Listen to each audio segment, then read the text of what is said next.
jika ada seretnya rezeki, bisa jadi yang pertama adalah karena kegagalan kita memahami rezeki. Kita anggap rezeki itu hanya materi, sehingga limpahan kesehatan, limpahan iman, limpahan Islam, limpahan kebahagiaan, imateri yang Allah berikan kepada kita, kita tidak hitung itu sebagai rezeki. Padahal itu satu rezeki, dan justru bisa jadi materi yang menyebabkan rezeki itu hilang. Seperti seorang petani yang begitu bahagia menjalani kegiatannya sebagai petani setiap hari dengan segala kebutuhan materi yang tercukupi hanya sekedar pas-pasan, kemudian hilang begitu saja kebahagiaan itu saat seorang raja memberikan hadiah kepada petani itu dengan berkata, ini hadiah 100 dirham.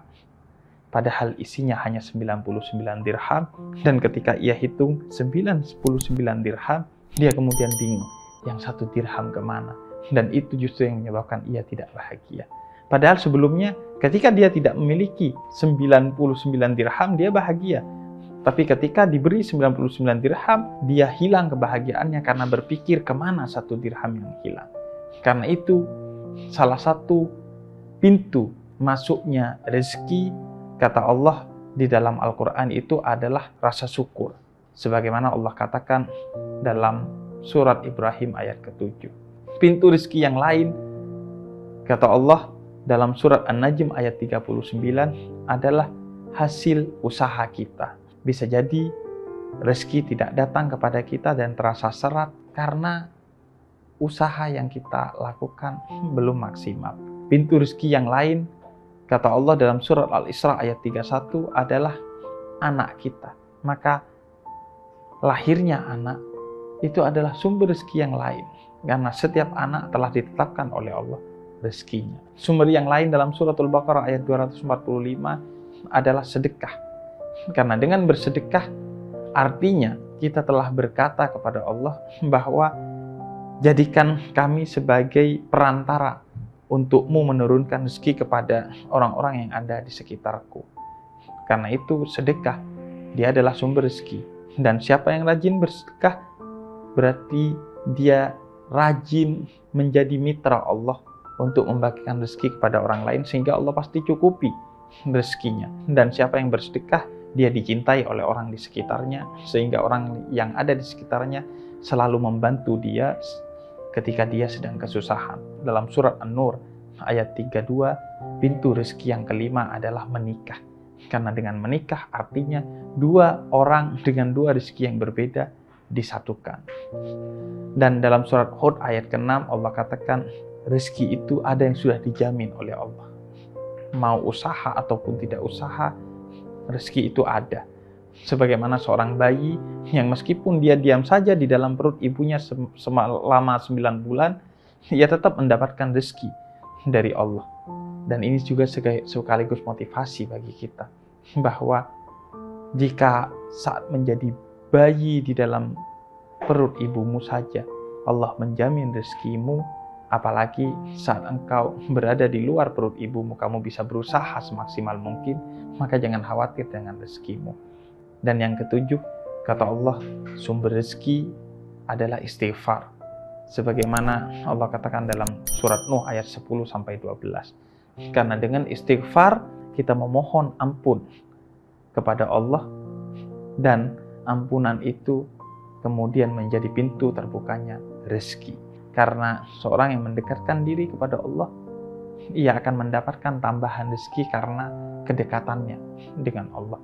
Dan yang kedelapan, dalam surat At-Talaq ayat ketiga Allah katakan, rezeki itu bisa jadi datang dari tempat yang tidak terduga-duga.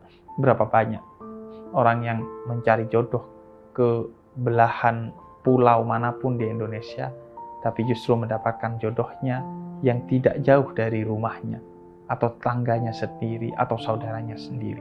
Berapa banyak orang yang mencari rezeki kemana-mana, tapi justru ia dapati kesuksesan tidak jauh dari sekitarnya. Dan jika rezekimu seret, kata seorang ulama, yakni Imam Muhammad bin Abdurrahman Al-Husaybi, ia pasti dari tingkah lakumu sendiri. Yang pertama, bisa jadi karena kamu mencaci rahmat Allah berupa hujan, angin, dan rahmat-rahmat yang Allah berikan kepadamu.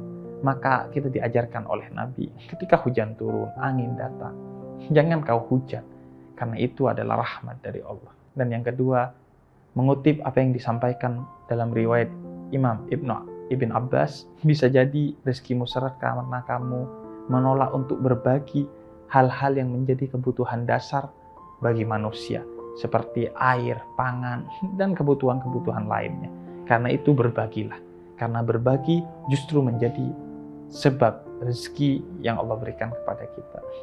Dan yang ketiga, kata beliau, bisa jadi rezeki itu tidak sampai kepadamu dan seret karena kamu terlalu banyak tidur, terlalu banyak leha-leha dan minim usaha. Dan yang keempat, bisa jadi lantaran kamu zalim kepada orang lain, sehingga Allah murka kepadamu dan Allah boikot rezekimu. Dan yang kelima, bisa jadi karena zina dan maksiat yang kau lakukan. Kemudian selanjutnya, yang keenam, bisa jadi karena kamu curang dalam jual beli. Kamu mengira dengan curang dalam jual beli itu akan menambah pundi-pundi materimu, tapi kamu lupa bahwa itu akan mengurangi pundi-pundi rezekimu. Bisa jadi hartamu bertambah, tapi kebahagiaanmu jauh berkurang. Dan yang ketujuh, karena hianat kepada orang lain. Mungkin kamu berpikir dengan mengkhianati orang lain dalam satu proyek, sehingga kamu mendapatkan besar limpahan proyek itu membuatmu mendapatkan rezeki yang banyak. Padahal itu hanya mendapatkan harta yang banyak bisa jadi, tapi bukan rezeki yang banyak. Dan yang terakhir, kedelapan, rakus. Rakus dalam logika manusia mungkin itu akan membuat hartamu bertambah. Tapi dalam logika Allah dan Rasul-Nya, rakus justru membuat rezekimu hilang, meskipun hartamu banyak.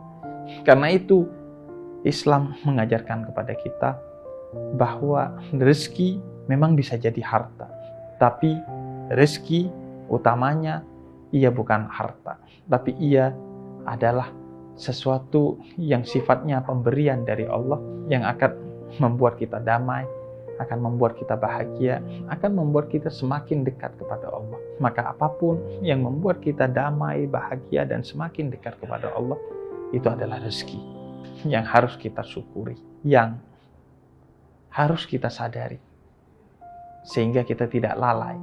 Ketika Allah berikan rezeki dalam bentuk kebahagiaan dan kedekatan kepada Allah, kita tidak lalai dengan berkata, kok rezeki kita seret.